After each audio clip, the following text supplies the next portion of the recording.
Hi guys, good afternoon. Meron akong manok dito, drumstick at saka thigh. Luto tayong fried chicken. Fried chicken tayo ngayon.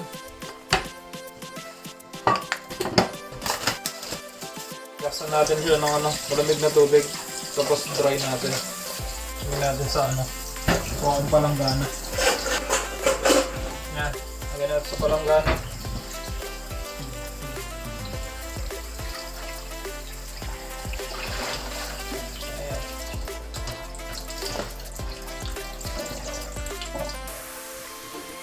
Tapos make sure tanggalin yung mga balahibo.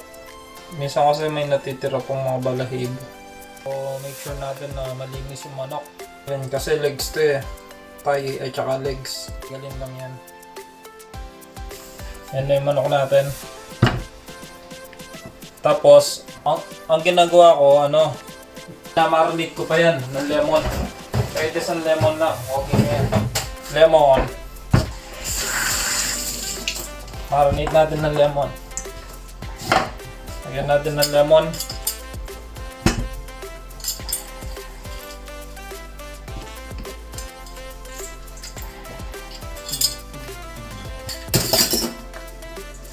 Sarap yan nakamarinate ng lemon eh.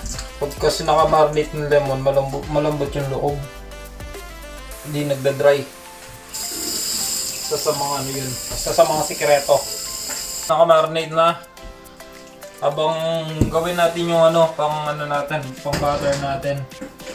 Kuha tayo ng sapong palanggana, harina, plain flour, yung pang butter natin.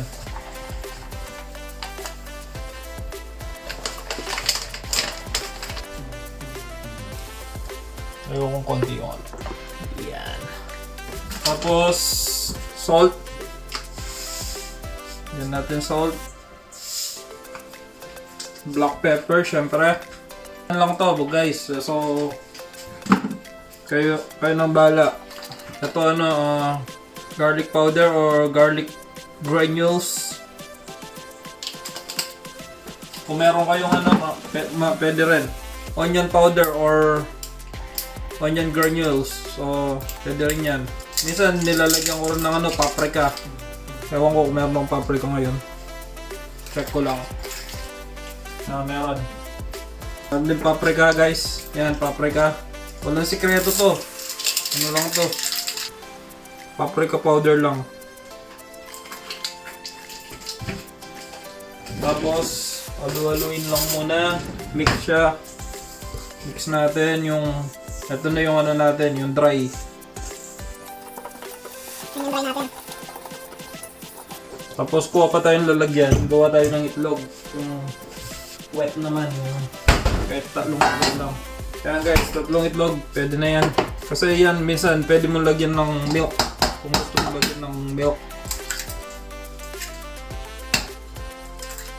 Depende lang sa'yo. Pero madalas ako, itlog lang ginagamit ko. Yung itlog natin. Batian natin yung itlog.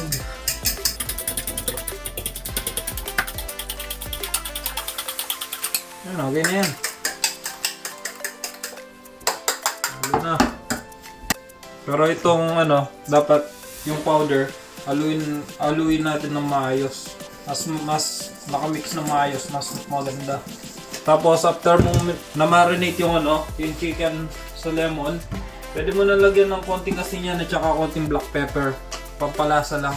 Para yan, konting asin. Saka konting black pepper. Pampalasa na yan. Kasi minsan nawawala yung lasa. Makakapit lang kasi yung lasa sa sa dry lang. Doon sa dry powder lang. May lasa na niya to.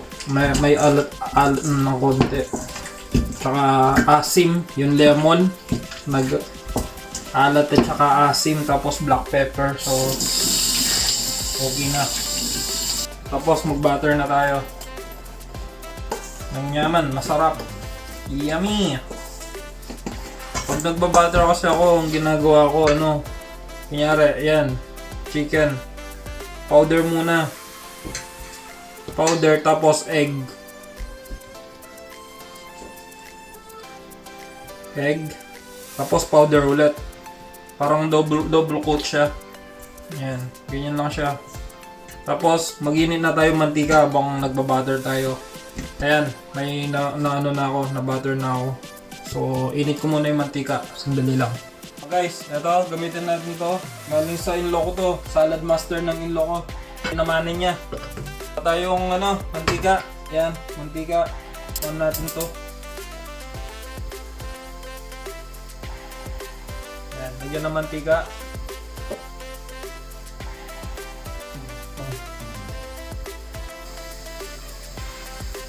Yan na yung mantika, init natin.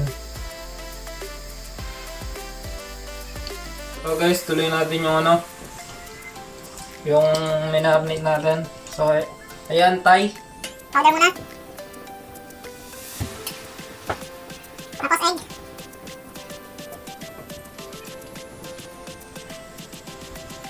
Tapos powder ulit. Alright guys, yan. Ano na? May harina na, tsaka ano, na-buttered na. Ang ginagawa ko, tinatanggal ko lang yung ano, yung tira, ginaganyan ko. Bago ko lulutuin. Kasi pag hindi mo tinanggal yung tira-tira, mapupunta sa lutuan. Yun yung nasusunog. Slow cook lang natin. Ayan na, inumpisan ko na. Ayan guys, pa-fry na. Ayan, fry natin. Slow cook lang yan. Habang nilalagay ko yung iba. Ayan. 1, 2. Ayan. 6 na ano. 6 yung kasya. 6 na drumstick. Alright guys, yan. Baliktarin na natin. Mga basilo po. Pwede nang baliktarin yan. Para pantay yung pagkaluto. Shoutout sa in-law ko, sa Salad Master. Yan, ang ganda ng pagkaluto, oh. Slow cook lang kasi ito eh. Kasi pag binigla mo to masusunog ka agad. Mainit na yung mantika. So, dapat slow cook lang para yung ano, yung manok, walang dugo sa loob. Maluto maayos. Yan yung ano, isa sa mga sikreto natin.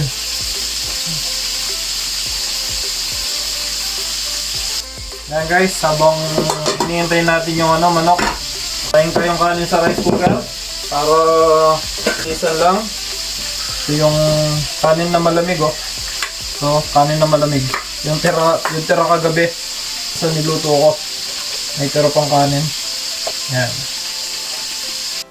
Yan guys, tuloy natin. Butter natin.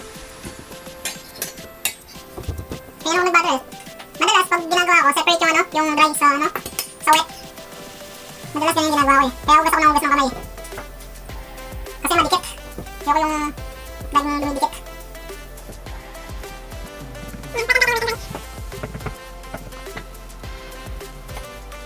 Yan yung taga-tikim ko, yung anak ko. Pag nagluluto ako, sigurado pupunta yan sa kitchen. Pag naamoy niya, malakas yung pangamoy niya. Alam na alam niya kung anong niluluto ko. Magaling sa pag-amoy. Okay guys, baliktarin na natin ulit.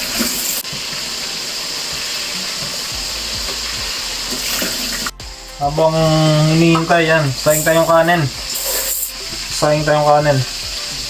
Yan, 4 na takal na kanin, tsaka 4 na tubig, tsaka konti.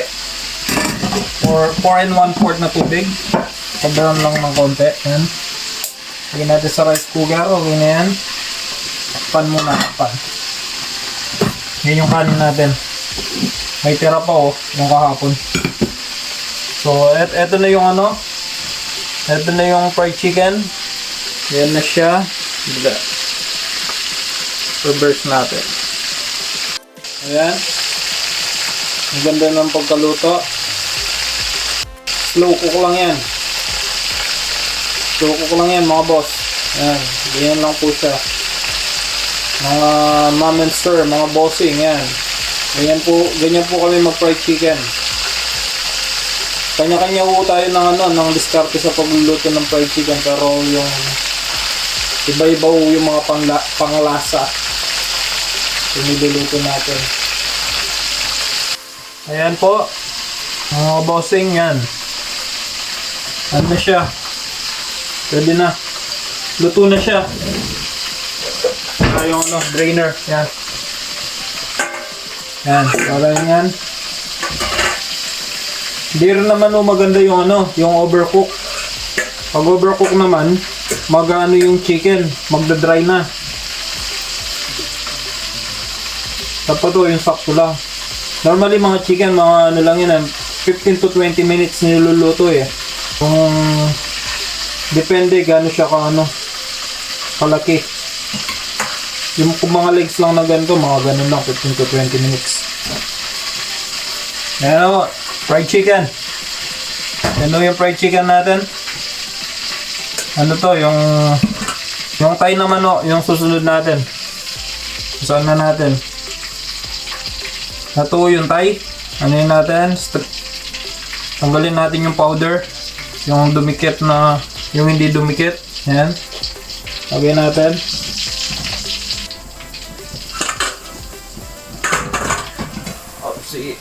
Para hindi malagyan. Kasi sariwa yun. Yung luto na.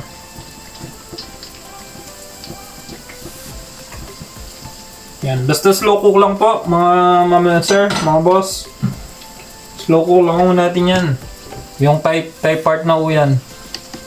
Ayan po. Next na po. Next. Kailangan na po natin baligtarin.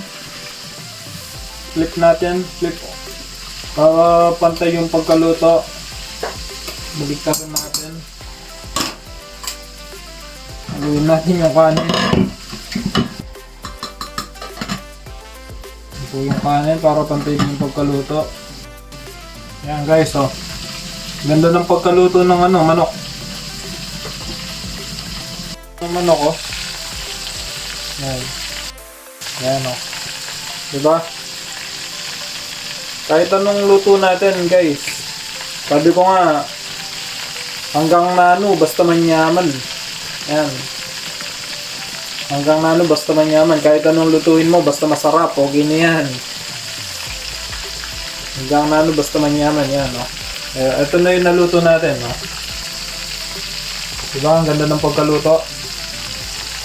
Slow cook lang.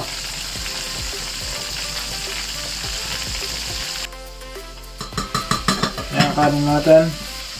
Mabaligtarin ko pa guys yung manok. Para pantay lang yung pagkaluto. Para maganda yung pagkaluto. Ayan guys. Yung yung legs. Kuha tayo yung tissue. Yan na natin. Itong Pyrex, lagyan natin tissue. Ayan. Lagyan natin ganyan. Dito natin ilagay yung mga chicken. Para nagda-dry pa kasi ito Ito na siya. Ayan, ganyan na. Habang nagda-dry pa, tabi muna natin. Parang habang hinihintay itong thigh. Biniling ko na lang, ayan. Baligtad ko na lang. Last na mong last na mong baligtad. Yan, atin na yan. Luto na. Ready na, about 20 minutes na to, mga sinet ko yung time, nag-ring na, 20 minutes na.